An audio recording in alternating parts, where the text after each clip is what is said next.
Assalamualaikum warahmatullahi wabarakatuh. Jumpa lagi dengan channel Sejuta Kisah yang setiap hari selalu menghadirkan cerita-cerita menarik. Kali ini kami akan berbagi cerita yang berjudul Gadis ini ke kota untuk menemui ayahnya. Saat ketemu, ia pun berlutut sambil nangis. Sahabat Sejuta Kisah, diceritakan sejak kecil Susi hanya hidup bersama ayahnya sampai ia tumbuh besar. Ayahnya sangat menyayangi Susi, putri semata wayangnya. Sang ayah juga hanya meminta putrinya tersebut untuk fokus pada sekolah saja, tidak perlu khawatir dengan lainnya.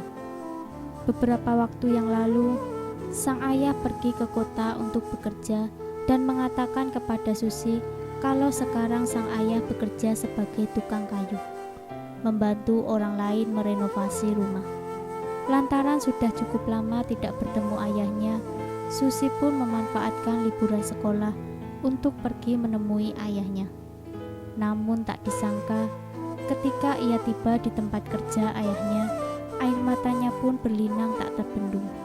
Susi melihat ayahnya sedang memanggul sekantong sak semen yang berat dan melakukan pekerjaan yang seharusnya dikerjakan 3 orang. Sang ayah berusaha menyelesaikan sendiri pekerjaannya.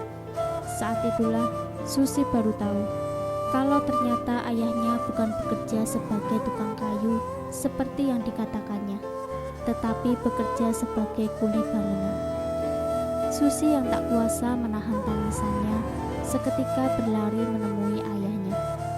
Sang ayah yang tampak serba salah karena melihat putrinya tiba-tiba muncul, lalu melambaikan tangan agar tidak mengganggunya bekerja. Tapi Susi yang perhatian sama ayahnya itu terus menangis sambil memeluk sang ayah. Melihat putrinya terus menangis, sang ayah pun akhirnya meletakkan kantong semennya agar bisa menghibur putrinya tersebut. Sudahlah, jangan menangis lagi. Ayah hanya minta kamu sekolah saja yang rajin. Selebihnya serahkan kepada ayah. Ayah akan mencari uang untuk sekolahmu, kata sang ayahnya menghibur Susi. Susi tetap tak bisa menahan gejolak perasaannya.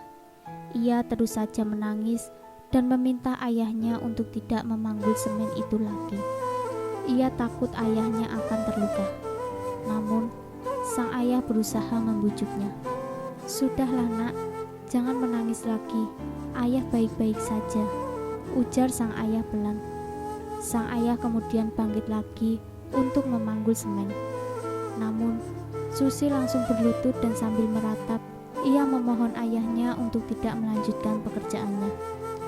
Ayah, tolong jangan panggul lagi, ucap Susi yang akhirnya membuat mata sang ayah berkaca-kaca dan menyeka air matanya yang sudah berlinang. Akhirnya Susi pun bangkit dan membantu ayahnya mengangkat semen meski ia sendiri tidak sanggup memanggulnya. Namun, ketika ayahnya mengangkat semen, Susi menyangga semen itu dengan tangannya dari belakang punggung ayahnya agar bisa membantu meringankan beban sang ayah. Para pekerja yang lain pun tersentuh ketika melihat ayah dan anak itu saling menopang mengangkat semen. Pemandangan saat itu benar-benar sangat menyentuh. Meskipun Susi tidak punya ibu lagi, tapi ia memiliki seorang ayah yang sangat menyayangi dan mencintainya. Kasih sayang yang ia rasakan mungkin sudah lebih dari cukup daripada anak sebaya lainnya. Jangan lupa nantikan kisah terbaru dari kami. Sampai jumpa. Wassalamualaikum warahmatullahi wabarakatuh.